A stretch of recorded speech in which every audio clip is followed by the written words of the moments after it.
Bangla first news চ্যানেলে আপনাদেরকে স্বাগত। আমার এই ছোট্ট চ্যানেলে আজকে আপনাদেরকে জানাবো একটা বিরাট বড় খবর।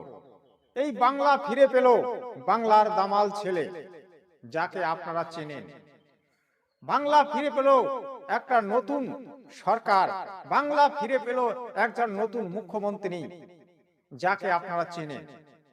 বাংলা এবার উন্নয়নমূলক কাজ হবে, এটা 100% গ্যারান্টি। এবং বাংলা যে একটা শান্তি শৃঙ্খলা ফিরে পেল, এটা বলার অবকাশ রাখে না। দর্শক, আজকে আমার বলার ভাষা নেই, কিন্তু বলতে তো হবেই। বাংলা দীর্ঘদিন একটা শয়তান সরকারের কবলে ছিল। বাংলা দীর্ঘদিন একটা দুর্নীতিগ্রস্ত সরকারের কবলে ছিল। বাংলার মা মাটির মানুষ এতদিন লাঞ্ছিত পীড়িত হয়েছিল। বাংলার পরিযায়ী শ্রমিকরা এতদিন বাইরে গিয়ে লজ্জায় নিজের মাথাটা নত করে এভাবে হেঁটেছিল, কিন্তু এবার সেটা শেষ হয়ে গেল। বাংলার পরিযায়ী শ্রমিক এখন মাথা উঁচু করে হাঁটবে এবং সারা ভারতবর্ষে ঘুরবে। দর্শক, শুনতে থাকবেন আজকে সেই খুশির খবর।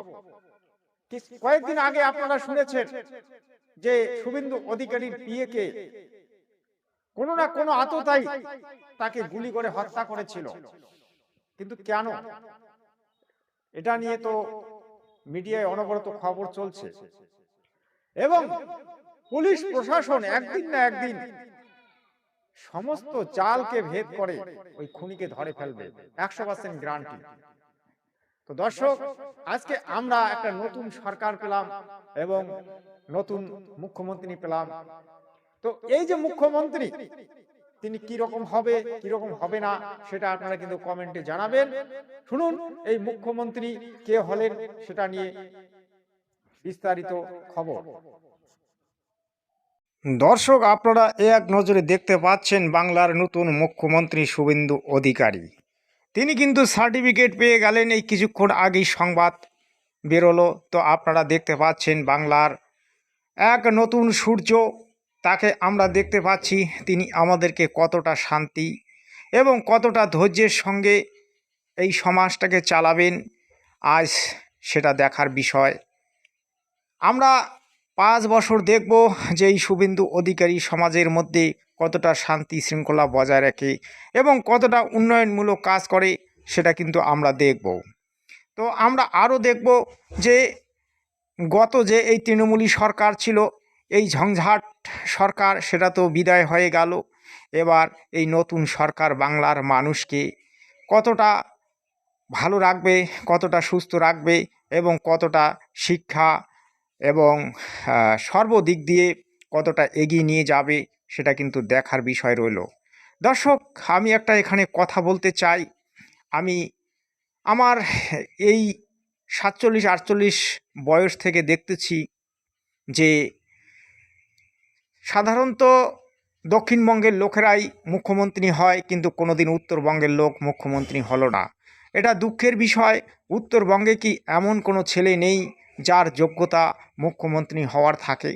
কিন্তু কেন কেন এই দ্বিচারিতা, কেন এই সংশয়, কেন এই বিষয় নিয়ে কোনো আলোচনা ওঠে না, সেটা কিন্তু বাংলা ফার্স্ট নিউজ চ্যানেল আপনাদেরকে জানিয়ে দিল। উত্তরবঙ্গ, আমরা জানি উত্তরবঙ্গ একটা স্বাধীন রাজ্য ছিল, যেটা কুচবিহার রাজ্য নামে পরিচিত ছিল। সেটা থেকে কুচবিহারবাসী বঞ্চিত, রাজবংশী বঞ্চিত। সেটার জন্য এই বিজেপি সরকার কি করবে, সেটা কিন্তু দেখার বিষয়। যেটার জন্যে আমরা বিজেপি সরকারকে নিয়ে এলাম, তার জন্য যদি কাজ না করে, তাহলে কিন্তু আগামীতেই এই সরকারও থাকবে না এবং অন্য দিকে ঢলে যাবে। দর্শক, আমরা যে জন্যে এই বিজেপি সরকারকে নিয়ে এলাম, সেটা কিন্তু আমরা দেখব। কিন্তু আমাদের এই উত্তরবঙ্গের জন্য যদি কোনো কাজকর্ম সঠিক মতো না হয়, আগামী দিনে কিন্তু আমরা এই সরকারটাকে উৎখাত করতে বাধ্য হব। এবং এই পশ্চিমবঙ্গবাসী নয়, এই উত্তরবঙ্গবাসী কিন্তু বিপরীতমুখী হবে, এটা জেনে রাখুন। কারণ কুচবিহার স্বতন্ত্র রাজ্য ছিল, ভারতভুক্তি চুক্তি হয়েছিল। সে কলকাতার সেই বাঙালিরা এটাকে অমানবিকভাবে এবং একটা দ্বিচারিতার মধ্য দিয়ে তারা কিন্তু ওই দক্ষিণবঙ্গের সঙ্গে যুক্ত করেছে, এটার কিন্তু প্রমাণ আছে।